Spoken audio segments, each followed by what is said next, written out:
una gran cantidad de líderes sindicales corruptos. Es cierto. Pero hay que recordar que atrás de cada corrupto hay un corruptor. ¿Quién fue quien nos corrompió? ¿Quién nos corrompe? Porque no nada más es el fenómeno del líder sindical corrupto. ¿Quién es el que está corrompiéndolo? Y bueno, ahí encontramos nosotros el vínculo de quienes están atrás de la reforma. Hemos escuchado que la ley nos lleva a casos extremos de lo absurdo. Nos explicaban hace un momento, tanto el maestro Sánchez Alvarado como Amparo Merino y Horacio Meguira, que la formación de sindicatos es un acto de voluntad. ¿De quiénes? De los trabajadores.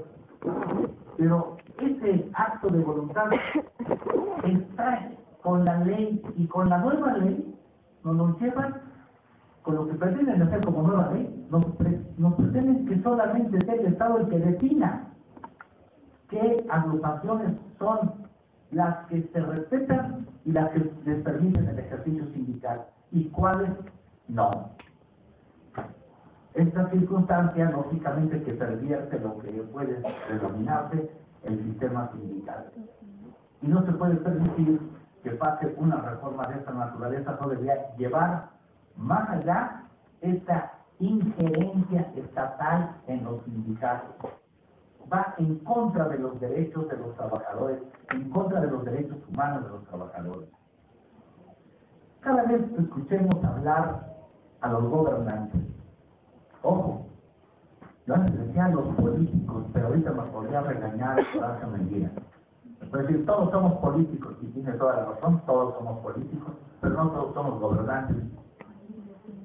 Ni corruptos, bueno, exactamente. Entonces, cuando hablan los gobernantes, debemos de pensar qué es lo que hay atrás, cuál es el interés que les mueve. Miren ustedes, atrás de este proyecto de reforma laboral hay un interés del secretario del Trabajo y Previsión Social por ser candidato a la presidencia. Si se le da este cheque en blanco, él podría hablar con los factores de poder económico en el país y decirles: mira, esto es lo que logré, ya se los domestiqué, ya los doblé a los trabajadores, ya los sindicatos son de trapo. Ahí está la candidatura de Javier Lozano en este proyecto de reforma. Por eso profundiza hasta donde puede para preparar una plataforma de lanzamiento para la presidencia de la República. Ese es el objetivo personal de este individuo que detenta la Secretaría del Trabajo y Previsión Social.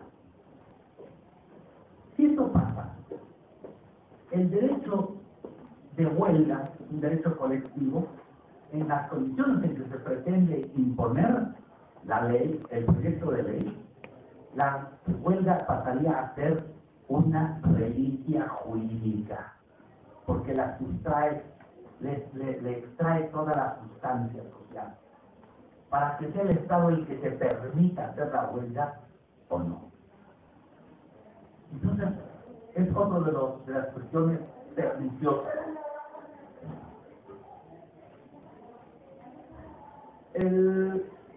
Nuestro país, hacia el exterior, tiene estas cuatro caras y es grande. México es un país con inseguridad pública. No se lo tengo que explicar, ¿verdad? Tenemos un país con inseguridad jurídica. No se está juzgando desde la Suprema Corte de Justicia de la Nación con imparcialidad ni con criterios jurídicos. Se está juzgando con criterios políticos. Es más, ni siquiera criterios, consignas políticas. ¿No tiene 2 semanas en que asistimos a una violación de la Constitución de la supremacía de la Constitución por parte de los ministros de la Suprema Corte de Justicia. Al anteponer, en una sentencia, anteponer un derecho que está en la ley frente a un derecho que está en la Constitución. ¿A qué me refiero con esto? El derecho a terminar las relaciones colectivas de trabajo está en la ley, pero el derecho de huelga está en la Constitución. ¿Y qué hicieron? Estando en huelga, estando presente en el ejercicio del derecho de huelga, dijeron los ministros, es perfecto, vamos arriba de la Constitución, el derecho de la ley, porque es un derecho que satisface a los patrones. Eso es lo que sucedió hace 2 semanas. Y eso es lo que tenemos que denunciar. Una corte que está atendiendo criterios, y insisto, ni siquiera criterios, consignas políticas, las está atendiendo para poder favorecer a los intereses patronales. Esto es una afrenta a la Constitución, rompe el principio de que ellos son la salvaguarda de la Constitución. Se acabó el control de la constitucionalidad, lo han pervertido y lo han prostituido estos señores hace 2 semanas. Pero tenemos que seguir luchando y tenemos que ampliar el horizonte de la interpretación jurídica. Este es nuestro trabajo. Y aquí nos han dado clases muy importantes el día de hoy, como lo ha hecho Horacio Medina. ¿En qué sentido lo hizo? Señores, no nos debemos de quedar en el derecho del trabajo doméstico. El derecho del trabajo no puede ser solamente una cuestión interna. No nos podemos quedar con el marco constitucional, nuestro bonito artículo 123, nuestra ley federal del trabajo, que la quieren reformar desde hace 30 años y no pueden, pero en la práctica nos han hecho todo lo que se les ha dado la gana y lo hemos permitido. Pero no hemos explotado la beta del derecho internacional. Los derechos humanos los derechos laborales son derechos humanos.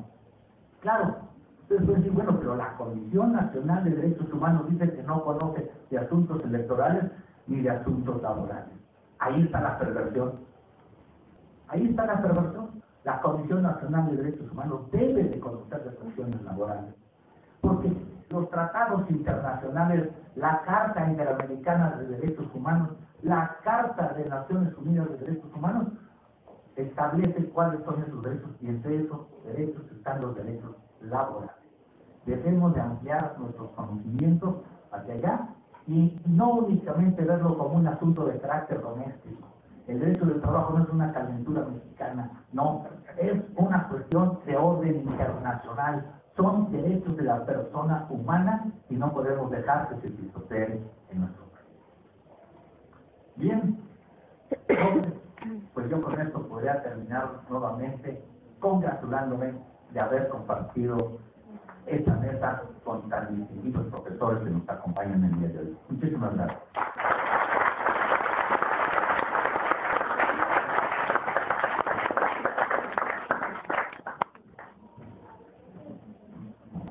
Si alguno tiene alguna pregunta, vamos a tratar de ser breves porque los ponentes se tienen que retirar. Y si alguien quisiera hablar un par de minutos solamente.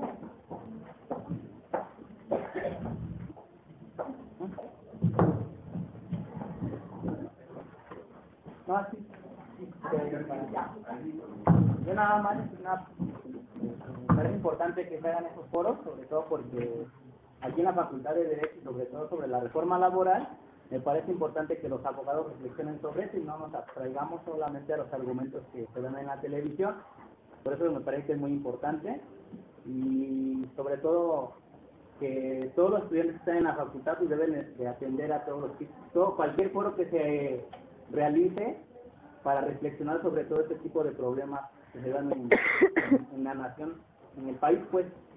Por otro lado, me parece también importante destacar o hacer pues la reflexión que el día de ayer muchos políticos de alto nivel se manifiestan en contra de la ley antimigrante en Arizona, pero tampoco se dan, porque dicen que es una ley de odio, una ley improcedente, pero ¿por qué tampoco no reflexionan que aquí en México ellos mismos están orquestando